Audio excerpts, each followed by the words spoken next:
नमस्कार, कैसे हैं आप? फिक्र आपकी में एक बार फिर से आपका स्वागत है। मैं हूं आपके साथ निशांत चतुर्वेदी। पहली ब्रेकिंग न्यूज इस वक्त की। राहुल गांधी ने रायबरेली से नामांकन भरा। अमेठी से किशोरी लाल शर्मा कांग्रेस प्रत्याशी। गांधी परिवार पर प्रधानमंत्री का तंज, डरो मत भागो मत। दूसरी बड़ी खबर, गिरफ्तारी के खिलाफ अरविंद केजरीवाल की याचिका पर सुप्रीम कोर्ट की बड़ी टिप्पणी। सुनवाई में अधिक समय लगा तो अंतरिम जमानत पर विचार। सुप्रीम कोर्ट ने कहा अब 7 मई को सुबह 10:30 बजे अगली सुनवाई। एक और बड़ी खबर आ रही है, एचडी देवगौड़ा के पोते प्रज्वल रेवन्ना पर रेप का केस दर्ज। एसआईटी ने प्रज्वल के खिलाफ दर्ज मुकदमे में रेप की धारा जोड़ी। नई शिकायत मिलने के बाद कार्रवाई। बड़ी खबर, 14 मई को नामांकन दाखिल करेंगे प्रधानमंत्री मोदी। 13 मई को वाराणसी से प्रधानमंत्री का बड़ा रोड शो। वाराणसी में आखिरी फेज में 1 जून को होगी वोटिंग। एक और बड़ी खबर आ रही है, लखनऊ में समाजवादी पार्टी के 2 उम्मीदवारों ने भरा पर्चा। रविदास मेहरोत्रा, आशुतोष वर्मा, दोनों ने किया नामांकन। मेहरोत्रा के पास जरूरी एनओसी न होने के कारण पर्चा रद्द होने की आशंका। अखिलेश यादव ने रिटर्निंग ऑफिसर को लिखा खत। एक और बड़ी खबर आ रही है, मध्य प्रदेश कांग्रेस अध्यक्ष जीतू पटवारी पर केस दर्ज हुआ है। पूर्व मंत्री इमरती देवी ने SC/ST एक्ट के तहत दर्ज कराया केस। जीतू पटवारी ने इमरती देवी के खिलाफ दिया था विवादित बयान। और गृह मंत्री Amit Shah fake video case में गिरफ्तारी। दिल्ली पुलिस ने आरोपी अरुण रेड्डी को किया गिरफ्तार। स्पिरिट ऑफ कांग्रेस नाम का एक्स अकाउंट चलाता था। और तेलंगाना पुलिस ने रोहित वेमुला केस बंद किया। जाति उजागर होने के डर को आत्महत्या का कारण बताया। क्लोजर रिपोर्ट में लिखा रोहित दलित नहीं था, असली जाति सामने आने का डर था। इन सब के बीच में एक और बड़ी खबर, ईरान ने जहाज में बंधक बनाए गए सभी भारतीयों को रिहा कर दिया। इजरायली शिप पर 16 भारतीय ईरानी कमांडो के कब्जे में थे। भारत की कूटनीति की बड़ी जीत हुई है ये। इन सभी खबरों के साथ अब आपको कर्टन रिजर्व में दिखाते हैं वो कौन कौन सी खबरें हैं जो कि सुर्खियों में है। पहली बड़ी खबर जो इस वक्त हमारे सामने है, राहुल गांधी ने रायबरेली से पर्चा भरा तो पीएम मोदी ने कहा डरो मत भागो मत। राहुल ने रायबरेली को अमेठी के ऊपर क्यों दी तरजीह? कांग्रेस की क्या है स्ट्रैटेजी? और दूसरी खबर, पश्चिम बंगाल के राज्यपाल पर यौन उत्पीड़न के आरोप लगे। चुनाव के साथ इन आरोपों की टाइमिंग और इसकी इनसाइड पॉलिटिकल स्टोरी क्या? तीसरी खबर, प्रधानमंत्री मोदी का जनता से सीधा संवाद और आज कैसे साधु बाबा से बीच रैली में ग्रहण किया प्रसाद। चौथी खबर, पाकिस्तान का संयुक्त राष्ट्र में सीए, राम मंदिर पर नापाक प्रोपेगेंडा और मुस्लिम कार्ड पर भारत ने फिर पाकिस्तान को आईना दिखाया। पांचवी खबर, क्या अमेरिका में चल रहे छात्र आंदोलन का नुकसान उठाएंगे बाइडेन? क्या गाजा गदर में चली जाएगी बाइडेन की कुर्सी? लेकिन शुरुआत कर रहे हैं आज की पहली बड़ी खबर से और यह तस्वीर आपके सामने, यह देखिए सर, यह है वो तस्वीर। बड़ा इंतजार था कि अब कहां से, पहले हवन और पूजन और फिर नामांकन। फिक्र आपकी में सबसे पहले गांधी परिवार की खबर। अमेठी रायबरेली पे पिछले करीब 10 दिन से जारी अगर मगर पर कांग्रेस ने आज पूर्ण विराम लगा दिया है। राहुल गांधी ने सभी पॉलिटिकल पंडितों को गलत साबित करते हुए अमेठी से नहीं बल्कि रायबरेली से चुनाव लड़ने का फैसला किया। फिर नामांकन भी भरा। अमेठी से गांधी परिवार का कोई सदस्य मैदान में नहीं उतरा, बल्कि करीबी किशोरी लाल शर्मा को गांधी परिवार ने कांग्रेस का प्रत्याशी बनाया। इसके साथ ही गांधी परिवार की इन 2 परंपरागत सीटों पर कयासों, सूत्रों, अनुमानों और अटकलों का हर एक चैप्टर बंद हो गया है। लेकिन अब कुछ सवाल जो राहुल गांधी के रायबरेली से नामांकन पत्र दाखिल करने के बाद पूरे देश में गूंज रहे हैं। पहला सवाल, गांधी परिवार ने अमेठी सीट क्यों छोड़ दी? दूसरा सवाल, अमेठी से 3 बार सांसद रहे राहुल गांधी ने ऐन वक्त पर रायबरेली का रुख क्यों किया?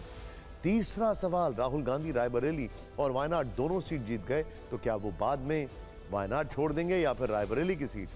चौथा सवाल, प्रियंका गांधी ने दोनों में से किसी भी सीट पर चुनाव क्यों नहीं लड़ा?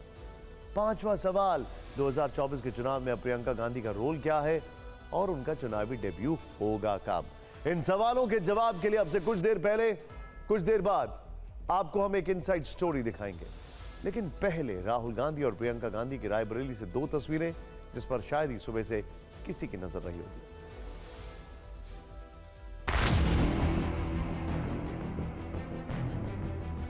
लोकसभा चुनाव के 5वें चरण के लिए आज नामांकन का आखिरी दिन था। आखिरी दिन तक कयास लगाए जाते रहे कि राहुल गांधी अमेठी से और प्रियंका गांधी रायबरेली से उम्मीदवार होंगे। कयासों के ये बादल उस वक्त तक छाए रहे जब राहुल गांधी और प्रियंका गांधी एक साथ एयरपोर्ट पर नजर आए। राहुल ने बहन को गले लगाया, कंधे पर हाथ रखा। एयरपोर्ट पर दोनों कई कदम साथ चले। इस दौरान प्रियंका ने शायद न्यूज चैनल्स के कैमरों की ओर कुछ इशारा किया। फिर दोनों अपनी कार की ओर बढ़ गए। सवाल है, दोनों में इस छोटी सी मुलाकात के दौरान क्या बात हुई? राहुल ने प्रियंका से क्या कहा? प्रियंका ने भाई राहुल गांधी से क्या कहा? इसका जवाब शायद ही कभी मिल पाए।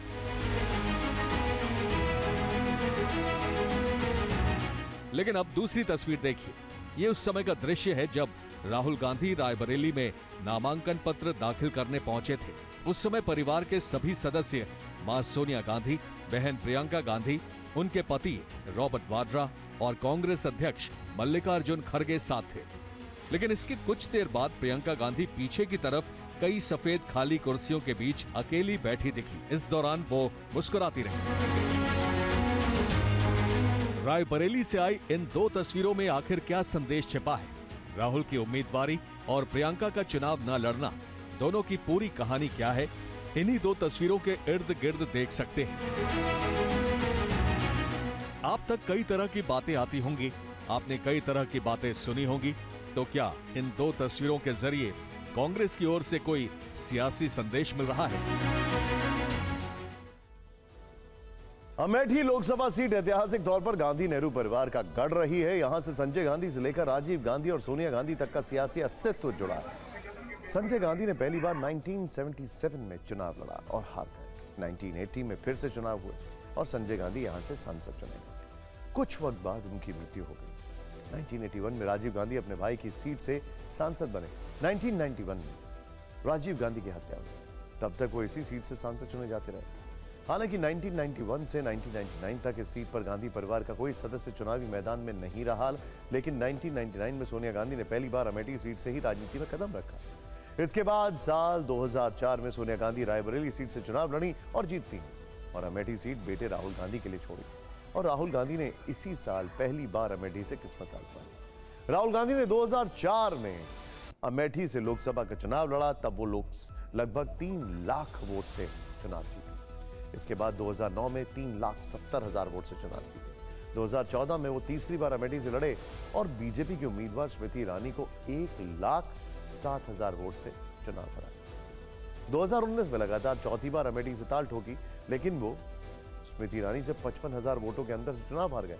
2019 में राहुल गांधी ने वायनाड सीट से भी चुनाव लड़ा था। वहां से चुनाव जीतकर वो संसद पहुंचे। इस बार उम्मीद जताई जा रही है कि राहुल गांधी स्मृति ईरानी को अमेठी से चैलेंज जरूर देंगे, लेकिन ऐसा ना करके वो रायबरेली चले गए। और इन 20 सालों में ऐसा पहली बार हुआ जब गांधी परिवार ने अमेठी सीट छोड़ दी। सवाल है क्यों? इनसाइड स्टोरी क्या है? क्योंकि इसी के बाद सियासत ने खूब जोर पकड़ा। समय का फेर देखिए। 20 साल पहले सोनिया गांधी ने अमेठी को इसलिए छोड़ा था क्योंकि राहुल गांधी को अमेठी से पहली बार चुनाव लड़ना था। और 20 साल बाद राहुल गांधी ने भी अमेठी छोड़ दिया, लेकिन इस बार बगैर गांधी परिवार के। तो सवाल उठे कि राहुल गांधी का अमेठी छोड़ना और रायबरेली जाना जरूरी है या मजबूरी? क्योंकि इसी के बाद प्रधानमंत्री नरेंद्र मोदी और गृह मंत्री अमित शाह ने गांधी परिवार पर सबसे बड़ा हमला किया। अमित शाह ने कहा, 20 साल से राहुल यान लॉन्च करने की कोशिश हो रही है। इस बार रायबरेली से लॉन्चिंग हुई और वो यहां से भी हारेंगे। तो प्रधानमंत्री ने तंज कसा, डरो मत, भागो मत। ये लोग घूम कर सबको कहते हैं डरो मत। मैं भी आज उन्हें कहता हूं और बड़े जी भर के कहता हूं, अरे डरो मत, भागो मत। ये राहुल बाबा नाम के यान को सोनिया जी 20 बार लॉन्च कर चुकी है, मगर लॉन्चिंग इनकी सफल नहीं हुई है। और आज 21वीं बार फिर से अमेठी से भागकर रायबरेली में पड़ डाला। कांग्रेस ने जवाब में इसे एक छिपी हुई रणनीति बताया। जयराम रमेश ने एक्स पर लिखा, राहुल गांधी राजनीति और शतरंज के मंझे हुए खिलाड़ी हैं, सोच समझकर दांव चलते हैं। ऐसा निर्णय पार्टी के नेतृत्व ने बहुत विचार विमर्श करके बड़ी रणनीति के तहत लिया है। इस निर्णय से बीजेपी, उनके समर्थक और चापलूस धराशायी हो गए हैं। बेचारे स्वयंभू चाणक्य जो परंपरागत सीट की बात करते थे, उनको समझ नहीं आ रहा अब क्या करें। क्या अमेठी से गांधी परिवार का ना लड़ना इस बात का संकेत है कि कांग्रेस पार्टी चुनाव में एक वोट पड़ने से पहले ही अमेठी से अपना हार स्वीकार कर चुकी है, क्योंकि अगर उन्हें लगता कि यहाँ जीत की कोई भी गुंजाइश है तो वो यहाँ से लड़ते, अपने प्रॉक्सी को ना लड़ाते।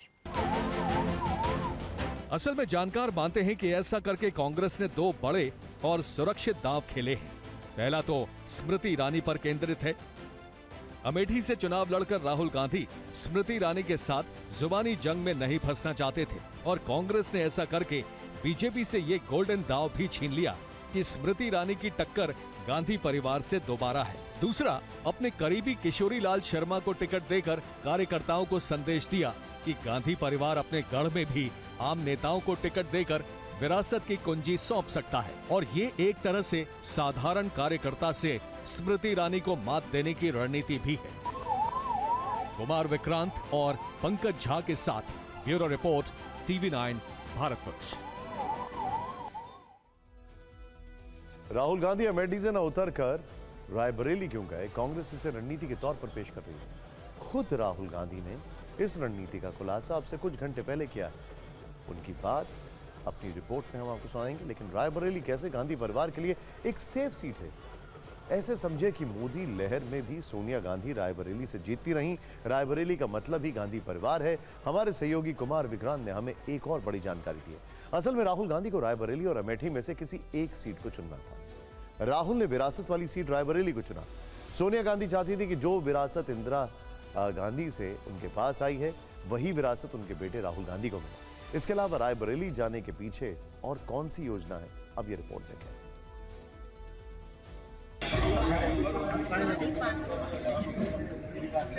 विरासत संभालने से पहले या कहीं नामांकन पत्र दाखिल करने से पहले राहुल गांधी ने रायबरेली में पार्टी दफ्तर में पूजा अर्चना की थी। इसके बाद उन्होंने रायबरेली से पर्चा भरा था। दिन भर इस पर सियासत होती रही कि राहुल गांधी रायबरेली क्यों गए, तो इसका जवाब उन्होंने चंद घंटे पहले दिया। वो अखबार में लिख रहे थे राहुल गांधी अमेठी और रायबरेली से चुनाव नहीं लड़ेगा।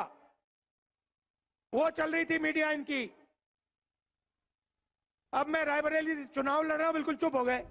राहुल गांधी ने इसके अलावा एक्स पर भी लिखा, रायबरेली से नामांकन मेरे लिए भावुक पल था।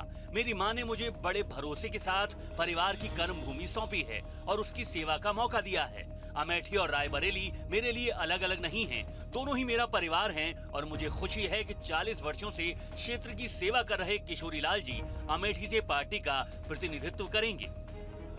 यानी राहुल गांधी एक तरह से गांधी परिवार की कर्म भूमि पर उतरे हैं। मां सोनिया गांधी के सीट छोड़ने के बाद ये विरासत अब उन्होंने संभाली है। लेकिन एक दिन पहले तक कयास ये लग रहे थे कि सोनिया गांधी की सीट पर राहुल नहीं, बेटी प्रियंका गांधी चुनाव मैदान में उतरेंगी। हालांकि कांग्रेस की रणनीति में ये कभी नहीं था। कांग्रेस के सूत्र बताते हैं कि भाई बहन अगल बगल की सीट से एक ही वक्त मैदान में नहीं उतरना चाहते थे। एक तो संदेश अच्छा नहीं जाएगा, दूसरा दोनों देश भर में प्रचार करेंगे, 2 सीटों पर उलझकर नहीं रहेंगे। आज 3 तारीख है, 6 तारीख को मैं वापस रायबरेली आऊंगी और तब से चुनाव के अंत तक आपके साथ और राहुल जी के लिए ये चुनाव लड़ेंगे। आप लड़ेंगे, आप जिताएंगे। जय हिंद। प्रियंका गांधी ने अमेठी से उम्मीदवार बनाए गए किशोरी लाल शर्मा के बारे में भी बात की। वो उनके नॉमिनेशन के वक्त अमेठी में ही थी। प्रियंका ने कहा, केएल शर्मा बहुत समय से अमेठी को संभाल रहे हैं।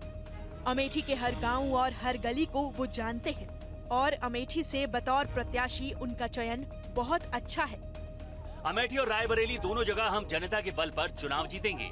रायबरेली से प्रतिमा मिश्रा, कुमार विक्रांत, पंकज झा के साथ ब्यूरो रिपोर्ट, TV9 भारतवर्ष।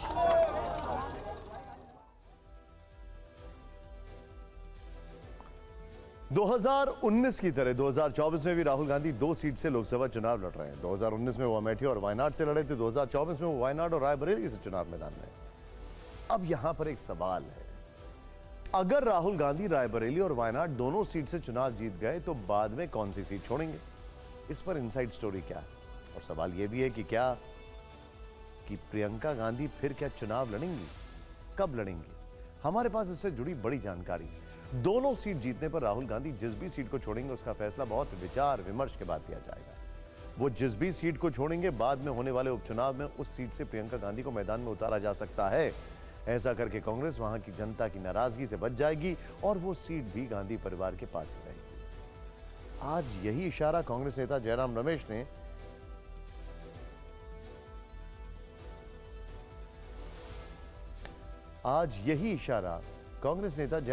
ने एक्स पर दिया। उन्होंने कहा था कि प्रियंका गांधी कोई भी उपचुनाव लड़कर संसद पहुंच जाएंगी, लेकिन जरूरी यह है कि उन्हें सिर्फ अपने चुनाव क्षेत्र तक सीमित न रखा जाए, वो पूरे देश में विचार करें। हालांकि प्रियंका को लेकर यह भविष्य से जुड़ी योजनाएं हैं और वर्तमान में राहुल को लेकर सच यह है कि सियासी लड़ाई इस बात पर छिड़ी है कि वो अमेठी क्यों नहीं आए, रायबरेली क्यों चले गए। इस पर कांग्रेस बीजेपी में दिन भर वार पलटवार होता रहा। कैसे, आप खुद देखें।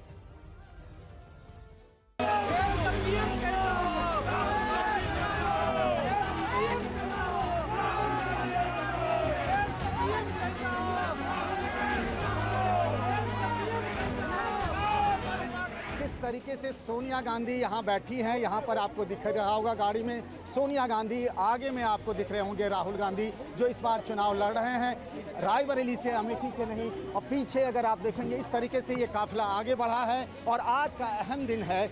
सोनिया गांधी, प्रियंका गांधी और राहुल गांधी इसी गाड़ी में पूरा परिवार एक साथ।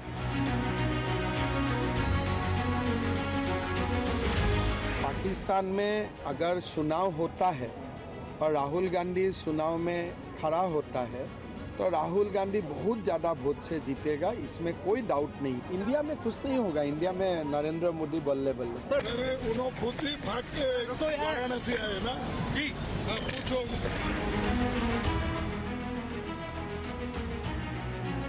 कुछ समय पहले तक राहुल गांधी जी कहते थे डरो मत, डरो मत, डरो मत। अब डर डर कर कभी अमेठी से वायनाड, कभी वायनाड से रायबरेली, ये दिखाता है कि हार का डर कहां कहां लेकर जा रहा है। नामांकन हो गया, भारी बहुमत से जीतेंगे हम लोग, शानदार विजय होगी राहुल जी की भी और के शर्मा जी की भी।